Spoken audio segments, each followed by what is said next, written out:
राहुल गांधी। हंसी आती है ना ये नाम सुनकर। अपना भारत 200 साल गुलाम रहा। अंग्रेजों ने हिंदुस्तान को लूट खसोट कर जाति मजहब में बांटा और बिल्कुल बर्बाद कर कांग्रेस को सौंप दिया। 1947 में देश में एक सुई तक नहीं बनती थी। सारा देश राजा महाराजाओं के झगड़े में पटा हुआ था। देश के सिर्फ 50 गांव में बिजली थी। पूरे राजस्थान में सिर्फ 20 राजाओं के महल में फोन था और किसी भी गांव में नल नहीं था। पूरे देश में मात्र 10 डैम थे। सीमाओं पे मात्र कुछ सैनिक थे, 4 विमान और सिर्फ 20 टैंक थे। देश की सीमाएं चारों तरफ से खुली थी। खजाना पूरी तरह से खाली था। ऐसे बदहाल में हमारा हिंदुस्तान कांग्रेस को मिला। इन 60 सालों में कांग्रेस ने हिंदुस्तान में विश्व की सबसे बड़ी सैन्य शक्ति तैयार की।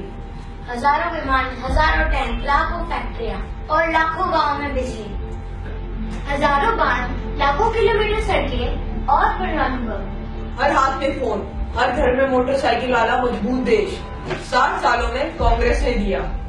भारत ने पिछले 60 सालों में तरक्की भी बहुत की है।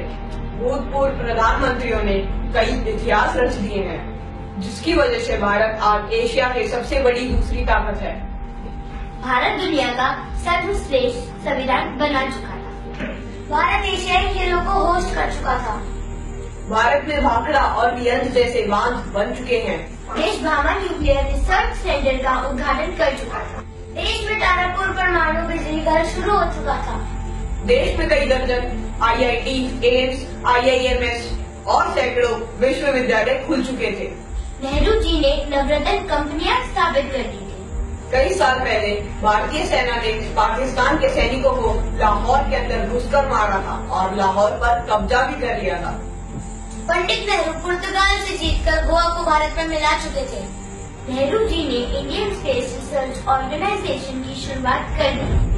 भारत में श्वेत क्रांति की शुरुआत भी हो चुकी। देश में उद्योगों का जाल बिछ चुका था। इंदिरा जी पाकिस्तान के 2 टुकड़े कर चुकी थी। पाकिस्तान 1 लाख सैनिकों और कमांडरों के साथ सरेंडर कर चुका था और तब भारत में बैंकों का राष्ट्रीयकरण हो चुका था। इंदिरा जी ने सिक्किम को देश में जोड़ दिया। देश अनाज के लिए आत्मनिर्भर हो गया था। भारत हवाई जहाज और हेलीकॉप्टर बनाने लगा। राजीव गांधी जी ने देश के घर घर में टीवी पहुंचा दिया था। देश में सुपर कंप्यूटर, टेलीविजन और सूचना क्रांति पूरे देश में स्थापित हो चुकी थी। जब वर्तमान प्रधानमंत्री पद की शपथ ले रहे थे, तब तक भारत सर्वाधिक विदेशी मुद्रा के कोष वाले प्रथम 10 राष्ट्रों में शामिल हो चुका था।